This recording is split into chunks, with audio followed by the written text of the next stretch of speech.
Hey everyone, welcome back to another video from Spirituality Decoded. In today's videos, we're going to talk about commitment. How to stay committed while living in the divine flow. So one of the paradoxes for which I had yet found an answer until recently was how to reconcile between sticking to our commitment, which is often associated with the feelings that we are obligated to do something consistently in order to accomplish a goal. How do we reconcile that with the idea of living in alignment with the divine flow, which on the contrary requires surrendering to the now moment, require our will to let go and open to acceptance in changes.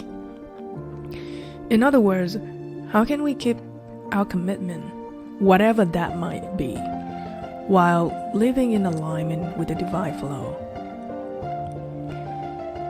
So the question is, if I have to stick to a pre-planned schedule or direction in life as a result, my goals or my commitment in life, how do I make sure that I don't miss out on the divine guidance that are breadcrumbs along the way? So it's no coincidence that this is the topic of today's video. I've been struggling with staying committed to publishing on a consistent schedule for my blog. I committed to setting aside the first hour of my day for researching, learning, and writing. However, the last few months have been quite a struggle for me. I simply couldn't focus. I got distracted so easily. I just couldn't get into the flow state, no matter how hard I tried. So I was disappointed. I beat myself up for not sticking to the agenda. I kept telling myself that maybe I'm just not cut out for this. You know, that same old story that your ego keeps telling you? So I decided to surrender and called in my spirit guides to help figure this out. Since what I've been doing had not been working out for me, I knew I had to make a change. However, I'm clueless as to why it had not been working out for me and what is it that I needed to change. And as always, my spirit guide never disappoint me. They always have an answer to my questions. One day, I came across a YouTube videos from Abraham Hicks that talked about just this topic. So let's take a closer look at the word commitment. What we think or were taught it means and what it really means. And hopefully that would shed some light on this idea of commitment and living with the divine flow. So ironically, when we decide to commit to something, oftentimes what we really mean by making such a commitment is that I don't really want to do this. But since I've committed to doing it, I have to stick to my commitment. And so I'm going to ignore my guidance system that is trying to tell me what I should be doing at this now moment, according to my alignment with my higher self, and do this thing that I don't really want to do right now because, I make a commitment. So do you recognize the problem here? Our guidance system is a very delicate and intelligent system. It is connected to our higher self. It can tell us whether we are in alignment with source energy or not. And it does that by breadcrumbing us with energy, feelings, and inspiration at every single now moment in our life. So when we are not in alignment with Source, we feel discontent and lack of motivation. That feeling we get when we force ourselves to do the things that we think we must do because of our commitment. So in order to compensate for that lack of energy, we oftentimes end up having to gather up our stamina, our strength, determination, perseverance, in order to stay committed to thoughts, action, and behavior that would allow us to compensate for not being tuned in to the power that the universe would have provided it to us if we were to stay in alignment with it in the first place. So what we end up doing is committing to the wrong vibrational wavelength, if you will. We're committing to pushing against the natural flow of the divine life force that is constantly flowing through each of us. So what should we do instead? Let's first take a look at the true meaning of the word commit.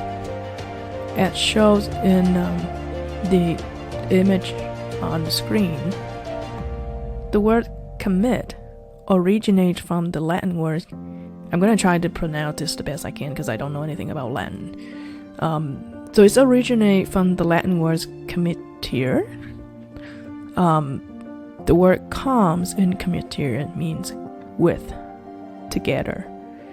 And the word mittere means to release, to let go.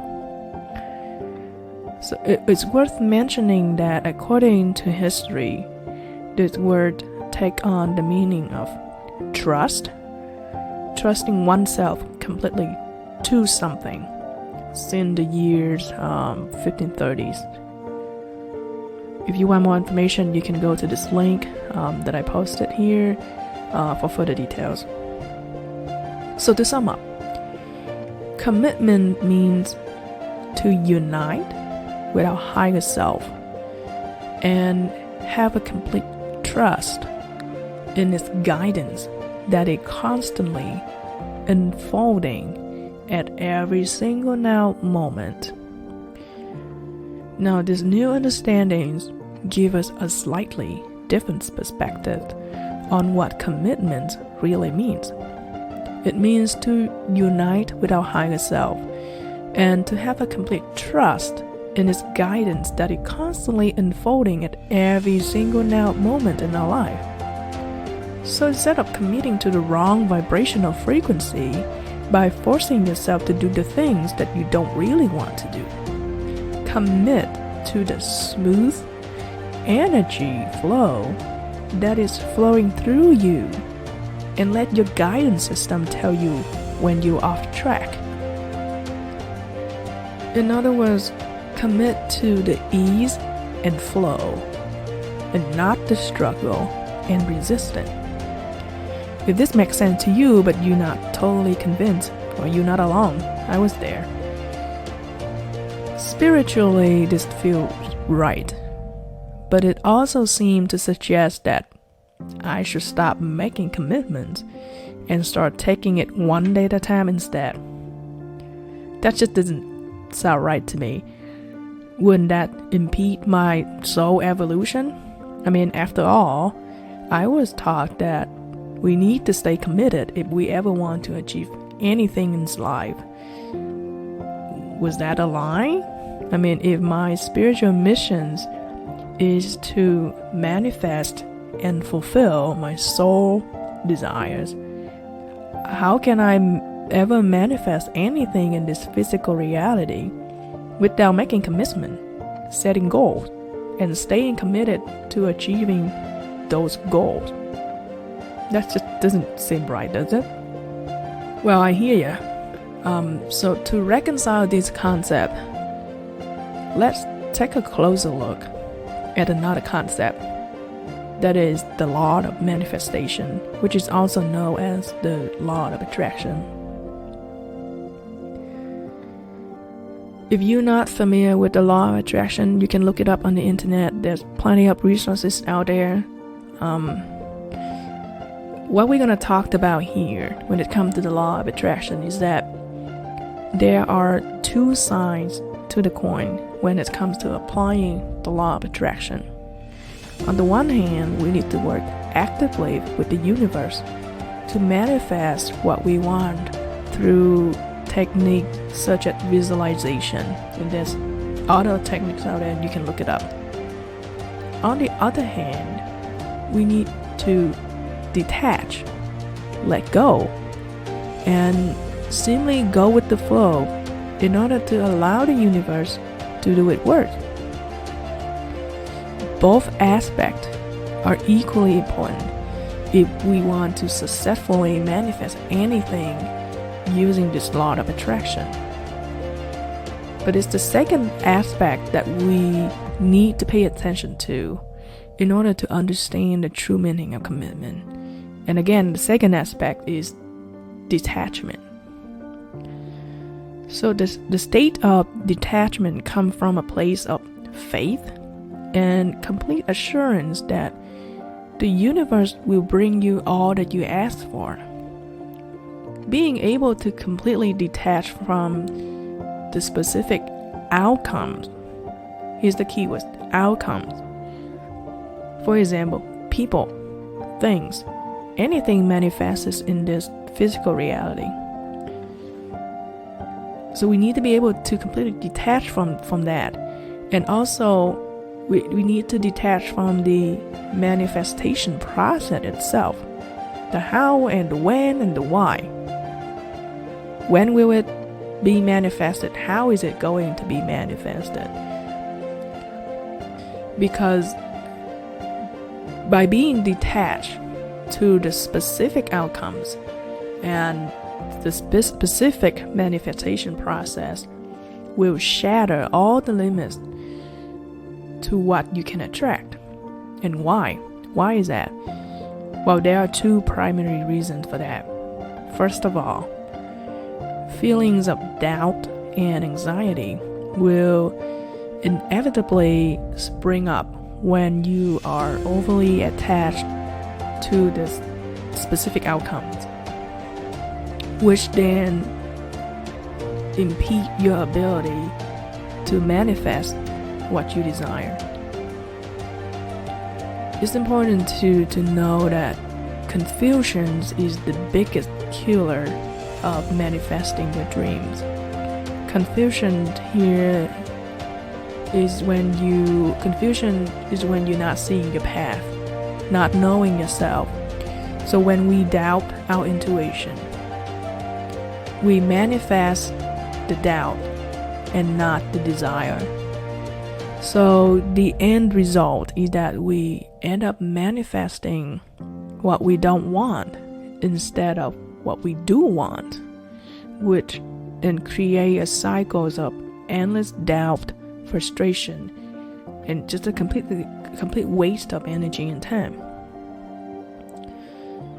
So the second reason as to why detachment is the key here is that the second of the four noble truths of Buddhism state that the origin of sufferings is attachment. So when we become attached to transient or impermanent things like people, physical objects that surround us, ideas, all objects of our perception, we maintain the belief that our emotional well-being is inextricably linked to our ability to obtain and hold on to these things for as long as we possibly can in order to feel happy. However, due to their transient nature, they're impermanent. Their loss is inevitable. So suffering will follow. So now that you understand how the law of attraction works at the high level, let's circle back to our discussion earlier. How do we stay committed in order to manifest what we desire without having to force ourselves into doing the things that we don't really want to do? Again, the key here is to detach. A lot of people take detachment to mean never thinking about what you want and not caring whether you get it or not, which is just a misconception. As a matter of fact, detachment is more about releasing the worry, the doubt, the need to control and manipulate, trying to force things through actions. It's about trusting that the order has been placed with the universe and stay open to how it will be processed and delivered. It's about knowing that the universe always has our back and it is set up to work for us and not against us.